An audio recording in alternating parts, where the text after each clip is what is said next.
कौन थी वो लड़की? आपने देख लिया? मेरी दोस्त है। रुकिए, बुलाता हूँ। रुक जाओ। कब से जानते हो तुम उसको? यही कोई 2-2.5 महीने से। सिर्फ 2-2.5 महीने से? वो तुम्हें 1.5 साल से खोज रही है, जानते हो? नहीं, आप भी ना।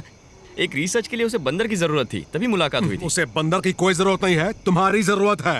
1.5 साल पहले हमारे गांव में आकर बोधि धर्मन के वंश के कौन कौन है पूछकर हम सबका ब्लड टेस्ट किया था।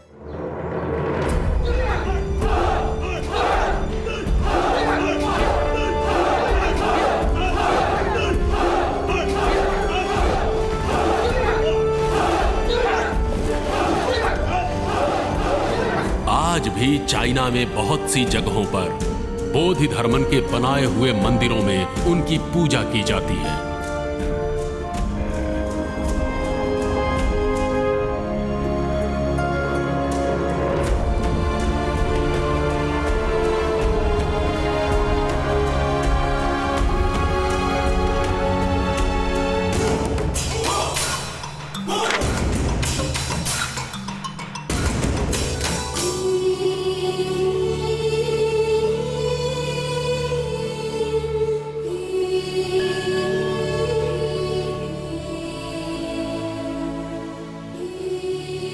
चाइना, जापान, थाईलैंड और कई देशों में मंदिर बनाकर एक भारतीय को पूजा जाता है, लेकिन हम में से कितने लोग इन्हें जानते हैं?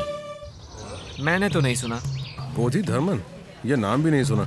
कभी सुना नहीं। सॉरी, नहीं जानती हूँ। No idea. Oh, Damu, yeah, I know him. Kung Fu master, right? I love him. Yes, I know Bodhi Daman.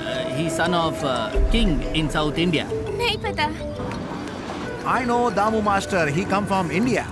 बोधि धर्मन, ये नाम ही मैं पहली बार सुन रही हूँ। सॉरी, मुझे नहीं मालूम।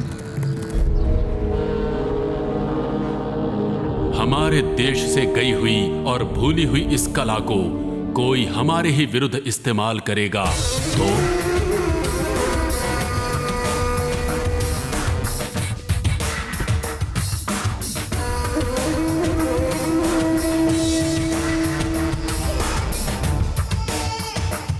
डोंगली, जिसके बारे में बताया था, ये शाओलिन टेम्पल का सबसे बेस्ट स्टूडेंट है।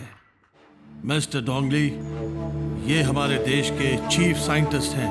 करीब 36 साइंटिस्ट ने 8 साल की मेहनत के बाद एक असाइनमेंट क्रिएट की है जिसका नाम है ऑपरेशन रेड। ये ऑपरेशन रेड इंडिया के खिलाफ है। अगर हम कामयाब हो जाते हैं तो 3 सालों में हम जो भी कहेंगे वही बन जाएगा लॉ इंडिया में। इंटरेस्टिंग। लेकिन एक लड़की की रिसर्च हम सब के लिए खतरा बन चुकी है। अगर उसकी रिसर्च कामयाब हो जाती है तो हमारा ऑपरेशन रेड किसी काम का नहीं रहेगा। इसलिए तुम इंडिया जाओगे, वहां उस लड़की को मारोगे और वापस आओगे। यह है तुम्हारी असाइनमेंट।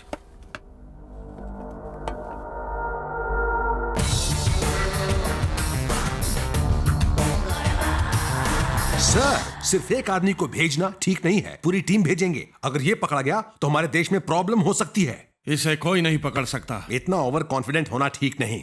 मुझे इस पर भरोसा नहीं है। वहां वो गार्ड दिखाई दे रहा है।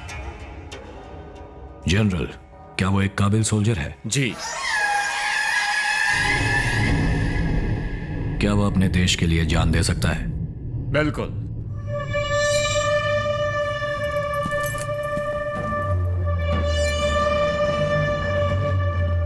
पर अब वो मेरे लिए जान देगा। क्या अब ठीक है सर?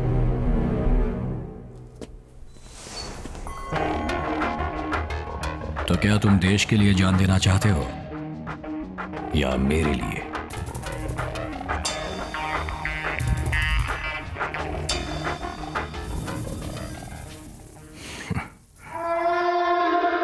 मैं बस एक बात जानना चाहता हूं, ऑपरेशन रेड है क्या? डोंगली, तुम ही इसे शुरू करने वाले हो। जब तुम इंडिया पहुंच जाओगे अपने आप समझ जाओगे। तो मुझे इंडिया कब जाना है? आज ही।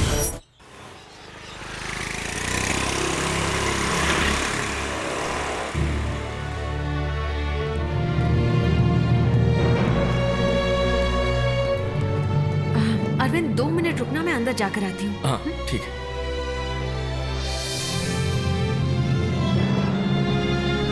Hi uncle. आओ बेटी सुधा, मैं तुम्हारा ही इंतजार कर रहा था। ओके। बुक लेकर आई हो? हाँ लाई हूँ। तुम्हारी रिसर्च कहाँ तक पहुंची? वो तो 4 महीने पहले ही खत्म हो चुकी थी। अभी चाइना और यूएस को थीसिस भेजी है और यहाँ भी परमिशन के लिए अप्लाई किया है। अच्छा। आपने मेरे लिए बहुत रिस्क लिया है अंकल। हाँ बेटा, रिस्क तो था, लेकिन ये जरूरी भी तो था।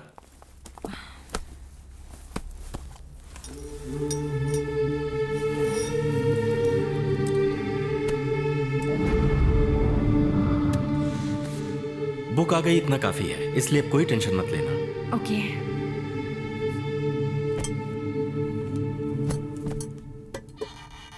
तुमने उस लड़के को बता दिया ना?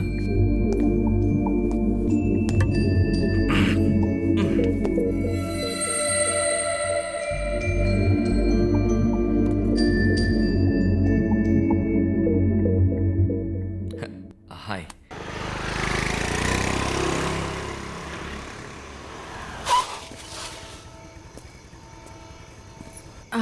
क्या तुम कल सुबह 10 बजे फ्री रहोगे? तुमसे कुछ बात करनी है। हाँ जैसा तुम कहो, मुझे भी कुछ बात करनी है। लगता है हम दोनों एक ही बात करने वाले हैं। Okay bye.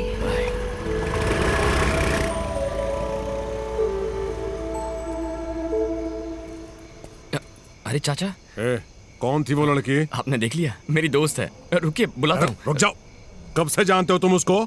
यही कोई 2-2.5 महीने से। सिर्फ 2-2.5 महीने से? वो तुम्हें 1.5 साल से खोज रही है, जानते हो? नहीं नहीं, आप भी ना। एक रिसर्च के लिए उसे बंदर की जरूरत थी, तभी मुलाकात हुई थी। उसे बंदर की कोई जरूरत नहीं है, तुम्हारी जरूरत है। 1.5 साल पहले हमारे गांव में आकर बोधि धर्मन के वंश के कौन कौन है पूछकर हम सबका ब्लड टेस्ट किया था। बोधि धर्मन और तुम्हारी फोटो को एक साथ रखकर तुम्हारा नाम क्या है, तुम कहाँ काम करते हो, ये सब पूछा था उसने। उसके बाद मैंने उसको दोबारा यहाँ देखा। हमें नहीं पहचानने का नाटक कर रही थी। वो बोली कि तुमको भी नहीं जानती। तुम्हारी चाची ने उसको पहचान लिया था और मुझे भी शक हुआ था। अभी देखा तो तुमको बाइक पर छोड़कर गई।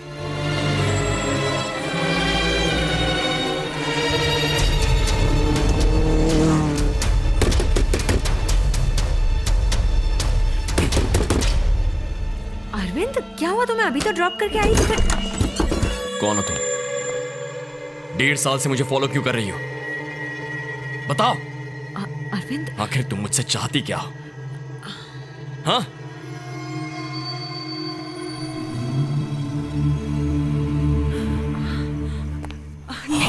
अरविंद अरविंद प्लीज मेरी बात सुनो।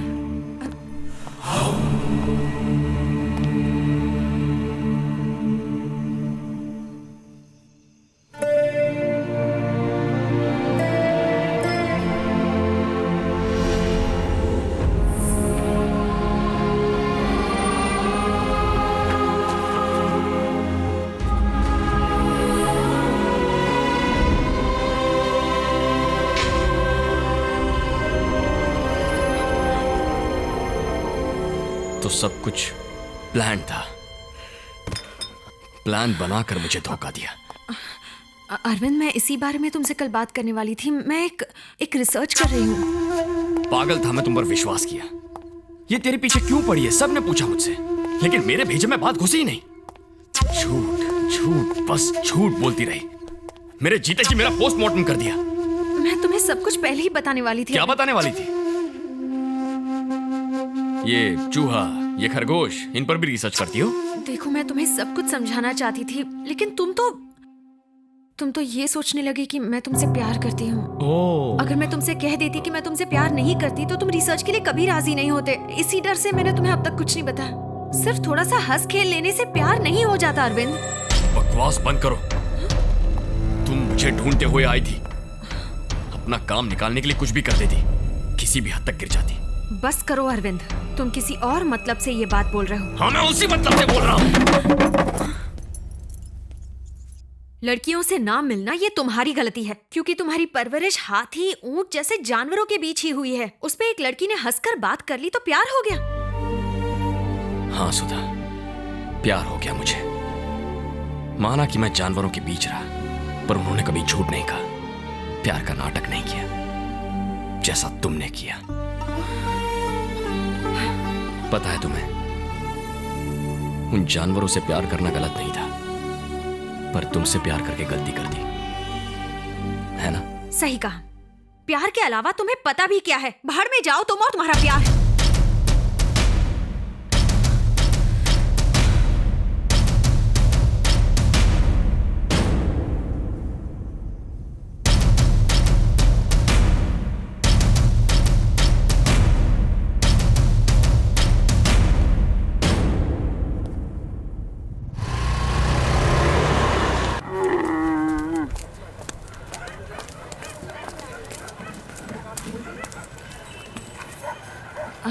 अरविंद,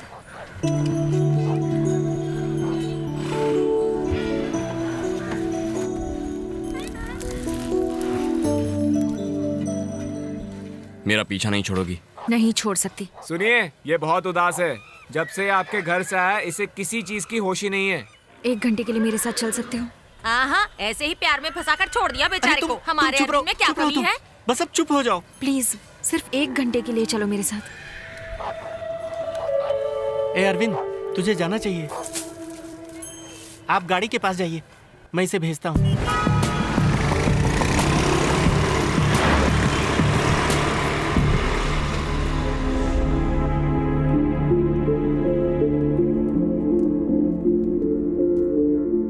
यहाँ क्यों लेकर आई हो? आओ बताती हूँ।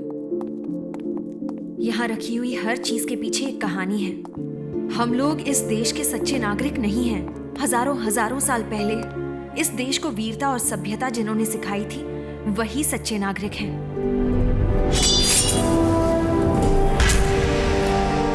ये म्यूजियम नहीं है अरविंद, इस देश के सच्चे नागरिकों की समाधि है। अगर मैं कहूँ कि आज की मॉडर्न साइंस की विद्या से वो लोग 500 साल आगे थे तो तुम विश्वास करोगे? साइंटिस्ट ने स्पेस रिसर्च से ये बताया है कि 9 ग्रह हैं। वो टेलीस्कोप से देखकर बता रहे हैं। लेकिन हमारे इस देश में आज से हजारों साल पहले लोग मंदिरों में 9 ग्रहों की पूजा करते थे। कैसे?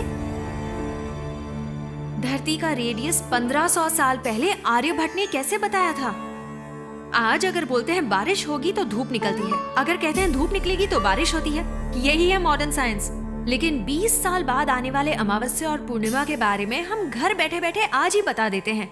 वो कैसे? ये है हमारा साइंस। इस किताब को देखो।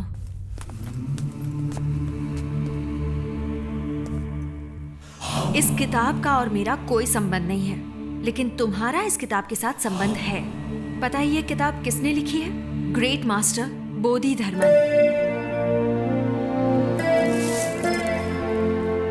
एक भारतवासी, उन्हें दूसरा बुद्ध मानते थे।